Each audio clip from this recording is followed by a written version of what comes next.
Hello नमस्कार दोस्तों, स्वस्ति ग्रुप ऑफ कॉलेजेस के इस ऑनलाइन प्लेटफॉर्म पर आप सभी का स्वागत है।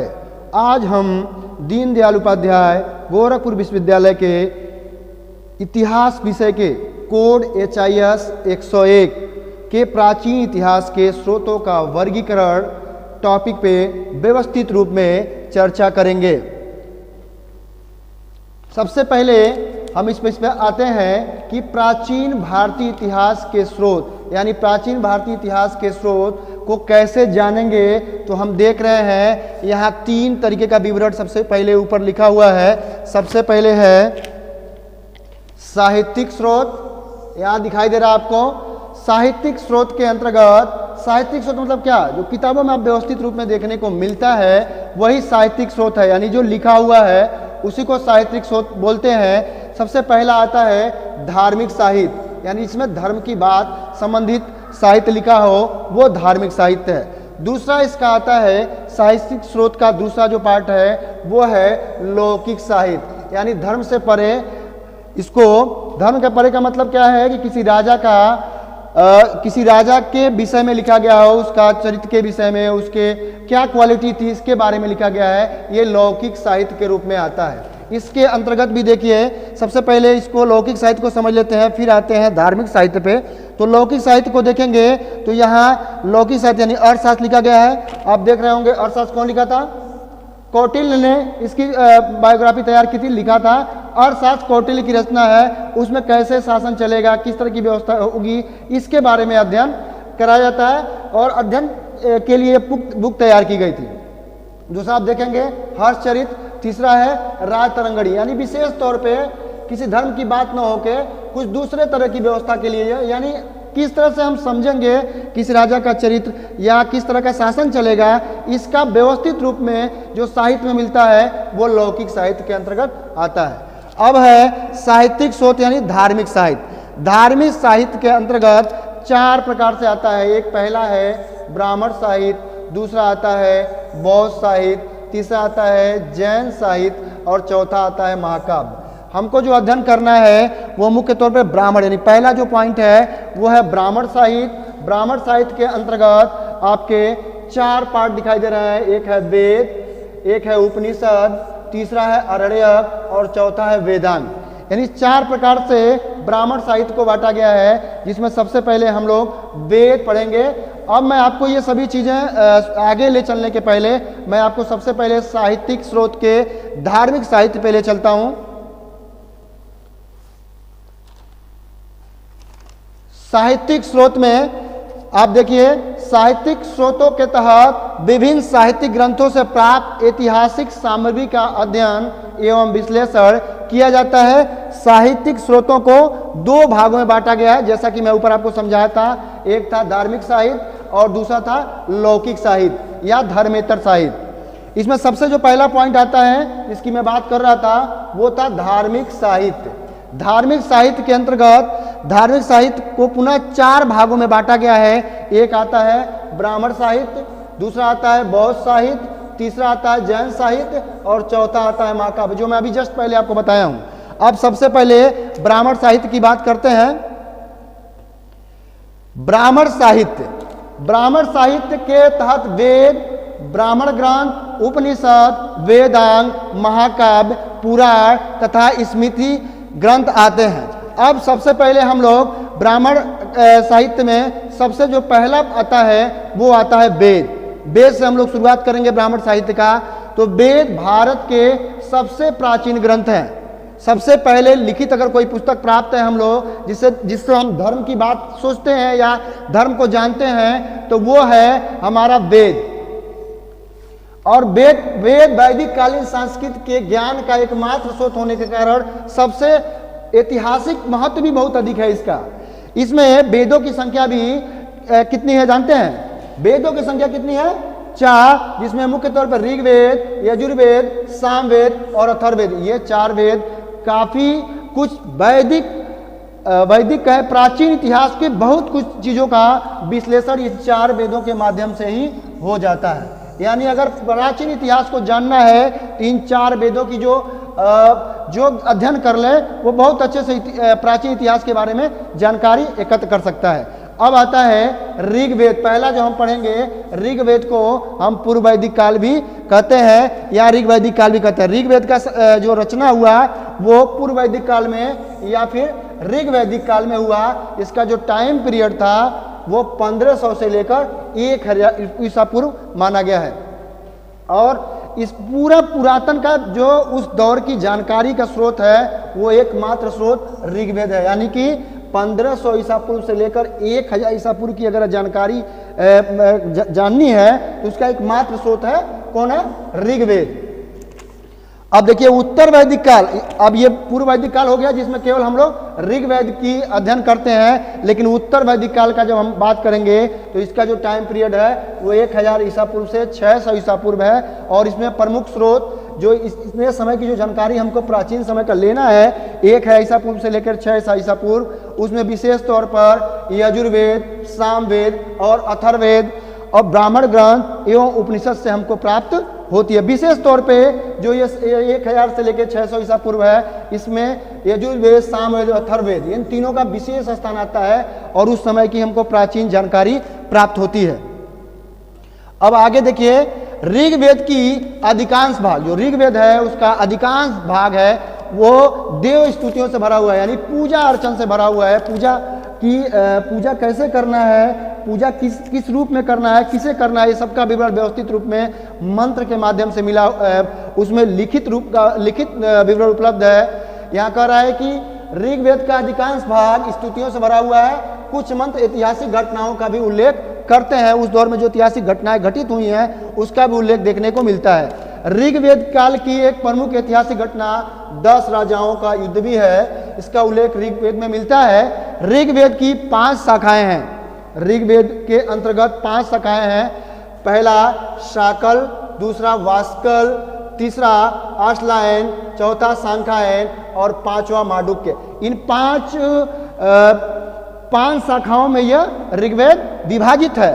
ऋग्वेद के अंतर्गत 10 मंडल, 1028 सूक्त और विभिन्न ऋषियों द्वारा 10,500 ऋचाएं हैं। ऋचाएं मतलब समझ रहे हैं, श्लोक ऋचाएं हैं। ऋग्वेद के सबसे पहले ऋग्वेद के 10वें मंडल के पुरुष सूक्त में प्रथम बार शूद्रों का उल्लेख मिला था। बार बार पेपर में पूछा जाता है, बहुत से कंपटीशन एग्जाम में पूछा जाता है कि ऋग्वेद के 10वें मंडल में किसका उल्लेख किया गया है, तो आप जान जाएं इसमें सबसे पहली बार प्रथम बार शूद्रों का उल्लेख देखने को मिलता है। इसके बाद आता है यजुर्वेद। यजुर्वेद में यज्ञों के नियम एवं विधि विधानों का संकलन देखने को मिलता है। यह कर्मकांड प्रधान होता है। इस ग्रंथ में आर्यों के सामाजिक जीवन पर प्रकाश पड़ता है, यानी आर्यों का जीवन कैसा था उसका व्यवस्थित विवरण देखने को मिलता है। प्राचीन समय में 101 शाखाएं थी। यजुर्वेद 2 रूप में है, एक है कृष्ण यजुर्वेद और दूसरा है शुक्ल यजुर्वेद।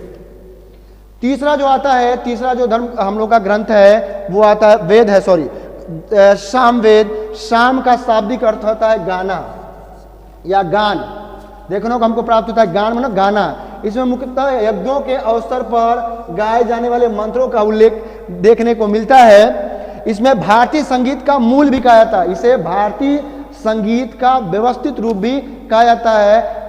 इसमें कुल 1000 शाखाएं थीं, ऐसा माना जाता है। ऐसा व्यवस्थित लिखित विवरण भी है, माना क्या जाता है, व्यवस्थित विवरण है कि इसमें 1000 शाखाएं थीं। चौथा आता है अथर्ववेद। अथर्ववेद में ऐतिहासिक दृष्टिकोण से अथर्ववेद का महत्व इसलिए अधिक है कि इसमें सामान्य मनुष्यों के विचारों, अंधविश्वासों का वर्णन देखने को मिलता है। उस दौर में किस तरह की घटनाएं होती थी उसका व्यवस्थित विवरण इसमें देखने को मिलता है। इसमें 731 श्लोक, सूक्त एवं लगभग 6000 मंत्र लिखे गए हैं। इनमें विविध विषय जैसे आयुर्वेद, चिकित्सा, भूत प्रेत, जादू टोना, समन्वय, राजभक्ति, विवाह तथा प्रणय गीतों आदि का विवरण देखने को अथर्ववेद में मिलता है। आप सोच सकते हैं कि आज से कितना आगे वो दौर रहा होगा जिस दौर में आज हम वृक्षों को काटते हैं तो एक बार भी नहीं सोचते हैं। उस दौर में पीपल के वृक्ष को ऋग्वेद में देखने को मिलता है जब आप पढ़ेंगे तो आपको पता चलेगा कि वृक्षों की पूजा की जाती थी। बहुत सी चीज़ों को दर्शन में कहा गया है, लेकिन वृक्षों का विशेष स्थान यानी प्रकृति का विशेष स्थान दिया गया है। उसमें खासकर पीपल के वृक्ष को भी विशेष स्थान दिया गया है। आज हम जब वैज्ञानिक तौर पे देखते हैं तो पता चलता है कि किस कारण से उस दौर में कहा गया कि पीपल के वृक्ष को कोई सामान्य आदमी कोई काट नहीं सकता। उसका कारण क्या था कि 24 घंटे पीपल का वृक्ष क्या देता है, ऑक्सीजन देता रहता है। इसी कारण सोचिए कितना ज्ञान उनके दौर में रहा होगा। ये दौर कितना 1500 से 1000 ईसा पूर्व की पहले की बात होगी, जब ये लोग जानते थे, ऋषि मुनि जानते थे कि प्रकृति का इतना बड़ा स्थान हमारे जीवन में है। और आज हम क्या सोच रहे हैं ये तो आप जानते ही हैं। आगे हम लोग चलते हैं। अब आता है ब्राह्मण ग्रंथ। ये भी भारतीय प्राचीन इतिहास जानने के स्रोत हैं। इसमें आता है सभी वेदों के अलग अलग ब्राह्मण ग्रंथ हैं। जो वेद हैं उसके अलग अलग ब्राह्मण ग्रंथ हैं। कर्म कांडों के साथ साथ इसमें सामाजिक विषय का भी वर्णन है। प्रत्येक वेद के ब्राह्मण ग्रंथ निम्नवत हैं। पहला इस ऋग्वेद का ऐतरेय तथा कौशिकी ब्राह्मण ग्रंथ है। यजुर्वेद का शतपथ तथा तैत्तिरीय ब्राह्मण ग्रंथ है। सामवेद का पंचवीस या तांडव और खंडवीस ब्राह्मण ग्रंथ माना गया है। अथर्ववेद का गोपद ब्राह्मण माना गया है। उपयुक्त ब्राह्मण ग्रंथों में हमें राजा परीक्षित के बाद एवं हर्यक वंश के बिंबिसार के पूर्व की घटनाओं की ऐतिहासिक जानकारी व्यवस्थित रूप में मिलती है। ऐतिहासिक दृष्टि से देखेंगे तो शतपथ ब्राह्मण का महत्व इसलिए अधिक है क्योंकि इसमें गांधार, शल्य, कैकय, कुरु, पांचाल, कौशल एवं विदेह आदि राजाओं का व्यवस्थित विवरण प्राप्त होता है, देखने को मिलता है। आगे आएंगे अरण्यक में देखेंगे, यह ब्राह्मण ग्रंथ का अंतिम भाग कहलाता है। इनकी रचना अरण्यों अर्थात वनों में पढ़ाए जाने के निमित्त होने के कारण इन्हें अरण्यक कहा गया। यानी पहले के जमाने में जंगलों में पढ़ाए जाते थे। जो शिष्य और गुरु परंपरा जो गुरुकुल हुआ करती थी वो जंगलों में होती थी। ब्राह्मण ग्रंथों के दार्शनिक पक्षों का निष्कात्मक व्याख्या अरण्यों में हुई है। ये इतने पवित्र माने जाते थे कि इनका पठन पाठन अरण्यक वन के अतिरिक्त कहीं भी निषेध माना जाता था। सोचिए, अरण्यक केवल वनों में ही पढ़े जाते थे। अब आता है उपनिषद। उपनिषद में उप का अर्थ है समीप या निषद का अर्थ है बैठना। यहाँ देखिए, उप का अर्थ होता है समीप और निषद का अर्थ होता है बैठना, अर्थात गुरु के पास बैठकर गोपनीय या ब्रह्म ज्ञान प्राप्त करना। ये भारतीय दर्शन के मुख्य स्रोत माने जाते हैं। इन्हें अरण्यों के पूरक के रूप में भी माना जाता है। इनमें मुख्यतः आत्मा, परमात्मा, सृष्टि की रचना तथा प्राकृतिक चमत्कारों का वर्णन मिलता है। इनकी संख्या 108 यानी उपनिषदों की संख्या कितनी है? 108 है। किंतु प्रमाणिक उपनिषद 12 है। केवल प्रमाण जिसमें मिले हैं वो केवल 12 हैं, जिनमें कुछ प्रमुख निम्न है: ईश, केन, कट, प्रश्न, मुंडक, ऐतरेय, तैत्तिरीय, छंदोग्य, बृहद, श्वेताश्वर, कौशितकी उपनिषद आदि प्रमुख हैं। अब आता है वेदांग। वेदों का यथेष्ट ज्ञान यानी अच्छे तरीके से ज्ञान प्राप्त करने के लिए, वेदों के अर्थ को समझने के लिए, ठीक से समझने के लिए वैदिक काल में अंत आते आते वेदांतों की रचना हुई। इनकी संख्या 6 थी। वेदों की हम अच्छे तभी पढ़ सकते हैं जब वेदांतों का ज्ञान हमें हो। अब आता है स्मृति। ये सभी प्राचीन भारतीय स्रोत जानने के वो हैं। ब्राह्मण ग्रंथ के अंतर्गत ये स्रोत हैं। अब आता है स्मृति साहित्य। यह ईसा पूर्व 2वीं शताब्दी से लेकर पूर्व मध्यकाल तक विभिन्न स्मृति ग्रंथों की रचना हुई, जो कि तात्कालिक इतिहास जानने के लिए प्रमुख स्रोत हैं कि उस दौर में क्या चल रहा था, किस तरह का व्यवस्था थी, किस तरह का सिस्टम था।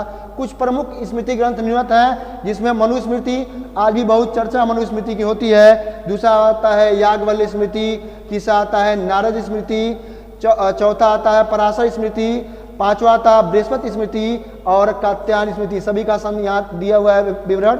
अब स्मृति के बाद हम लोग आगे आते हैं पुराण।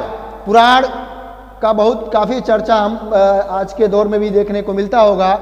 पुराण का शाब्दिक होता है प्राचीन आख्यान, यानी प्राचीन कहने वाले सब कहानियां या शब्द।